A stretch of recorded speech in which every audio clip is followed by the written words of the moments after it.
علامه مفتی محمود اشرف عثماني صاحب په خپل کتاب کیلو تفریح چې دا د دارالعلوم استاد دی او ډیر زبردست مفتی او زبردست عالم دی او هغه ډیر مستند او مدلل دغه کتاب لیکلی دی پر صفحه نمبر 25 باندې هغه لیکي د حکیم الامت علامه محمد اشرف علي تنوي رحمه الله په حواله سره د قران او سنت او د عقل سلیم پرونه کې چې د دې کېل دغه ګډیانو زولو کوم خرابیان پیش کړی دي هغه وای چې موږ هغه نقل کوو. اوله خرابي په ګډي پسې ځختل دا په دا حکم کې دی چې کوم سړی په کوتور پسې ځغلي چې ودیت رسول الله صلی الله علیه و سلم د شیطان منډه ځختا ورته ویله. مسند احمد ابو داود شریف ابن ماجه بیهقی مشکات المصابیح صفحه نمبر 280. دویم د ګډیانو الزولو والا دا یو د بل پر ګډي باندې قبضه کوي دا خلک د ګډي ونسي لوټي کوي نو دغه هم د ایمان منافی ده. که یو سړی دا وایي چې زه دا د ګډیان قبضه کول دا خو دغه د مالک اجازه دی دا د دې حدیث په شریف او عید کې نه راځي چې د بل مال باندې قبضه وسی دا هغه جواب دادی چې د مالک اجازه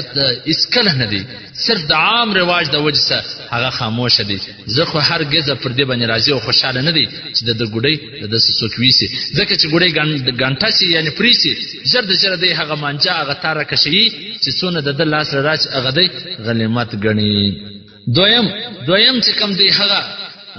مانجا دا مانجا قبضه کول دا رسی دا تارونه دا وای د ګډي د قبضه کېدو سره د لوټ کېدو سره زیات قباحت لري ځکه چې ګډي خو د یو سړي په لاس باندې راځي دا مانجا خو د ډیر خلکو لاس راورسي نو چې څونه خلک په دې کې شریک دي دا ټول ګناګار دي او د دې ټول د ګناو باعث کم دي هغه ګډي الزول والا جوړ شو. او د مسلم شریف د یو حدیث مطابق د دې ټول برابر ګناه هغه ګډي الزول والا ته ملاوي شي. څلورم نقصان دادی چې دا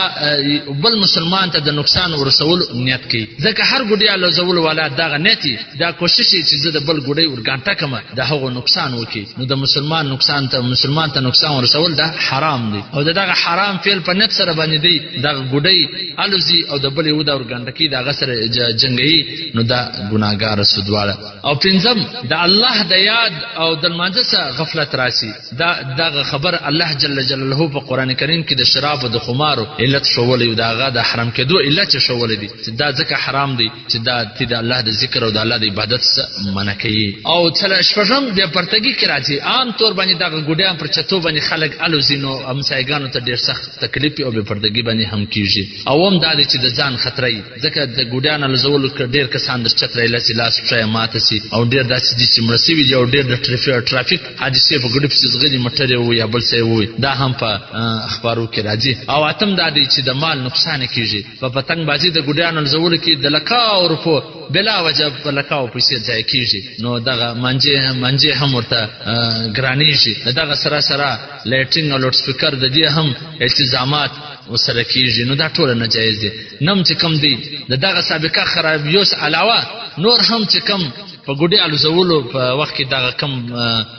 میله چې لګیږي هوایی پیرنګ لوډ سپیکر کې ناربازي بدلی د شوزو مخلوط اجتماع دا هم په کثرت سره دا هر کار به ذات خود خپل ناجایز دي نو دا غیر پر دون ګناو باندې مشتمل دي. نو د دې په ناجایز کېدو کې به څه خبره لسم سابقه او جهاد پر بنا باندې دا کم نقصانونه چې وشو د دې پر بنا باندې فقهای کرامو ګډي الوزول ته ناجایز ویل دي یعنی په موجوده صورت کې ګډي الوزول ګډي نیول قبضه کول او د هغه مانجه قبضه کول یعنی هغه چل کول اخستل او دا غرنګه ګډي خرڅول دا غرانیول دا ټول ناجایز دي. حتی چې د دې پیښې سره څوک هم تعلق لري هغه حضرات یو بل جایز پیشه اختیار کی چې د هغه مدني شرعن حلال به تبویب الفتاوا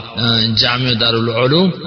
محترم نو دغه دونی خرابیان پکشي دي نو دغه وجه ګډي رانیول خرڅول د هغه الوزول پاغه پس ځخستل هغه منجر نیول او دغه ګډي نیول دا ټول ناجایز او اعمال دي.